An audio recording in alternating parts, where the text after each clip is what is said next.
Wow. Certainly a very busy night of games in the National Hockey League. Indeed, multiple games featuring Canadian teams, including but by no means limited to the Senators, the Battle of Alberta, the Leafs,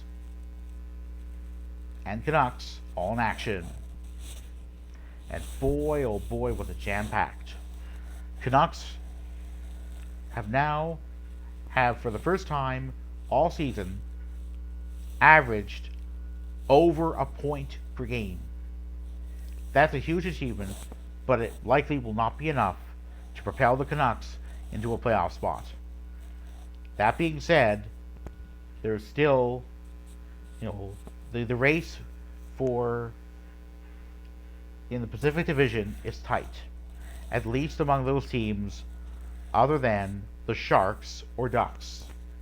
And those teams, both those California teams being so far down that they're more likely to win the race to draft Connor Bedard, a center with the Regina Pats of the Western Hockey League, than actually come anywhere near playoff spot. It was a very interesting night indeed. The Canucks, I congratulate them on their win. And on the Battle of Alberta, there will be no more games of that type this season, unlike of the Battle of Ontario type, or what I call the Battle of the 401. The last battle I see as the Leafs-Habs rivalry. And next month feature Leaf games against the Sens and Habs.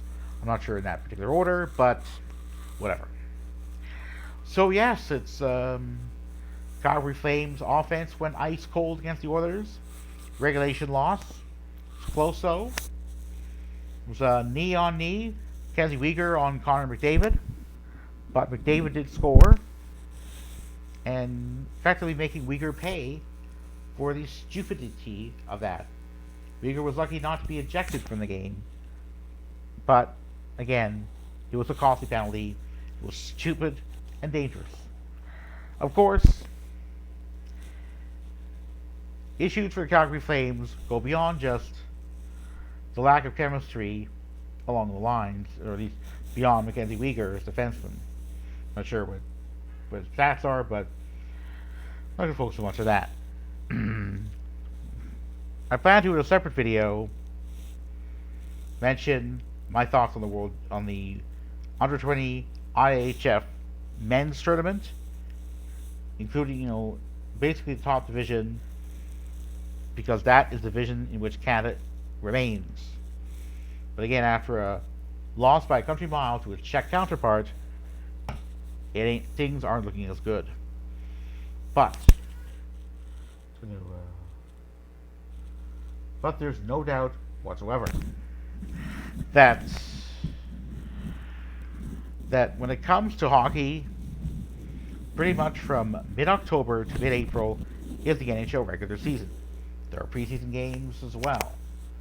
There are breaks in between. There's usually over Western Christmas, and then during the All-Star weekend. Question will be if during the 2025-26 season there will also be a break for the Milan Cortina Winter Olympic Games.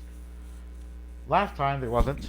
There was going to be an Olympic break, but with cases of the original Omicron variant, a highly contagious COVID variant that had spread rampantly throughout cities with NHL teams,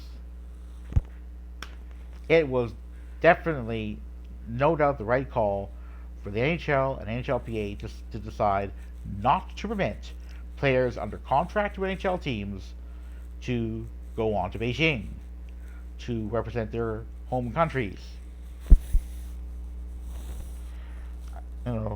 It's unfortunate that it occurred, but I think it was prudent, because otherwise it would have been lots of chaos. And that what was supposed to have been an Olympic break was very importantly designed to make up games that would otherwise have been played. And you know what? That is important. They did. So So what have I covered now? So the Oilers are barely in the playoff spot. So the Leafs, impressive 50 points after 35 regular season games. The Jets, said a bit earlier in the day, had hit the skids, having lost 3 games in a row.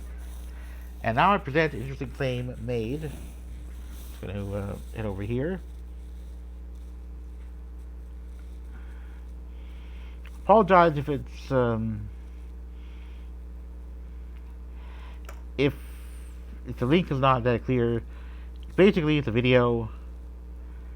It's a claim made by the Peg City Hockey YouTube man, based somewhere in the lower mainland of BC, surprisingly, for a Jets fan.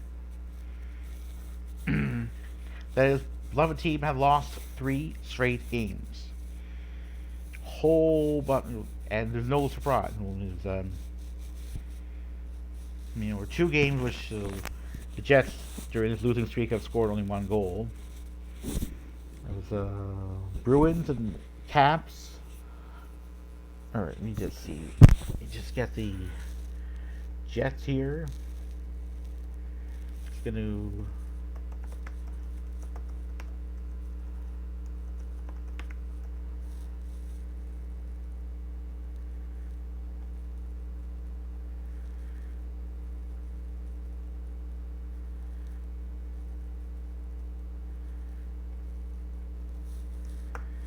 Alright, so we're going to see.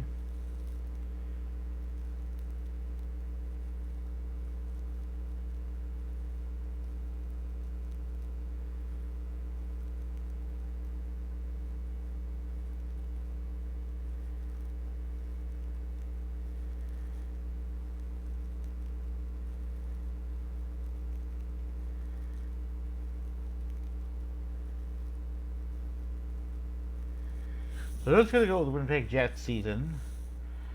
So yeah, it's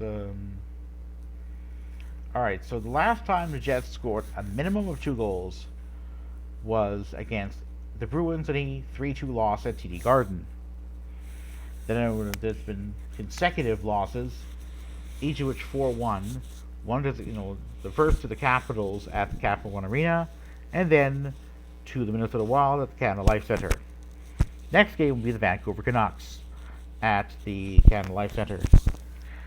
I don't know what Kevin Cheveldayoff, nicknamed Chevy, the GM of the Jets, is going to do. But there's no doubt that using minor leaguers and waiver claim players hasn't worked the last 3 games. And when it comes to losing streaks, 3 games is not very good.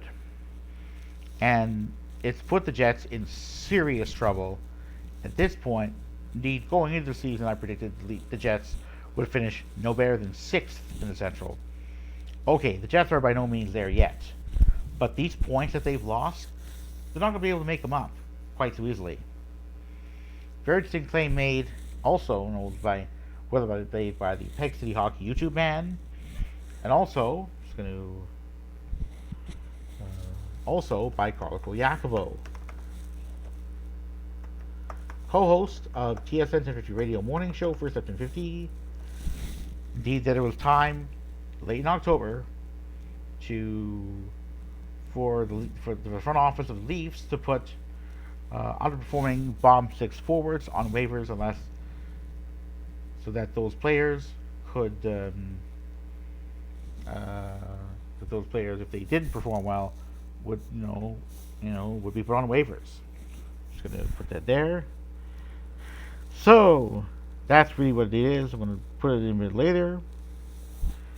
So there's no doubt in the world that the Jets don't have as much time left to turn their season around as the Leafs did.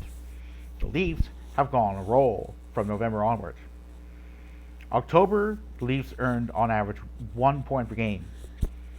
They've significantly upped it since then, and it's hard to complain too much. The Leafs have earned on average just under 1.5 points per game. And they're quite a ways ahead of the Lightning for second in the Atlantic, and over a dozen points ahead of the Wings.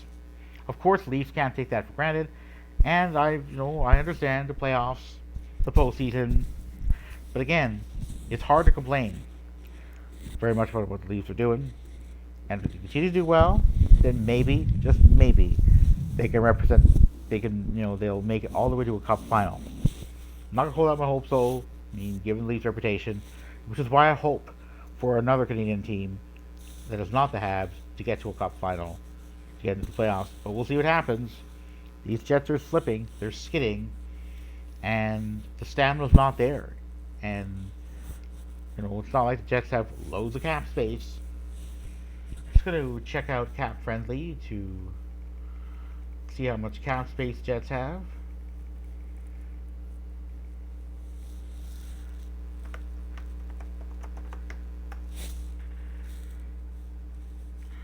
So they got loads of injuries. So let's gonna go to Cap Friendly. Do apologize if the lighting is not the best in the world. You can see here, when it comes to before factoring in LTIR, we have just over $860,000 of cap space.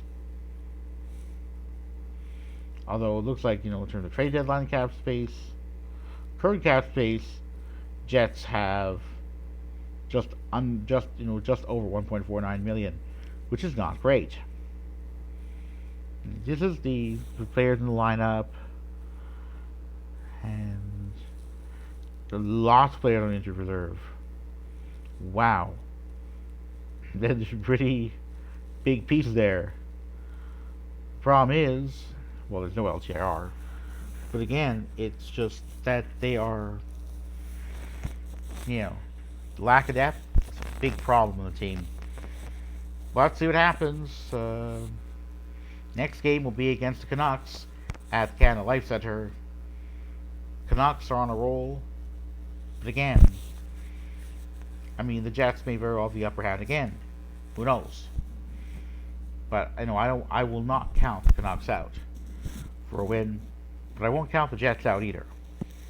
The Jets at least are in a playoff position. The Canucks are not. The Canucks have been very inconsistent, even with high-scoring players.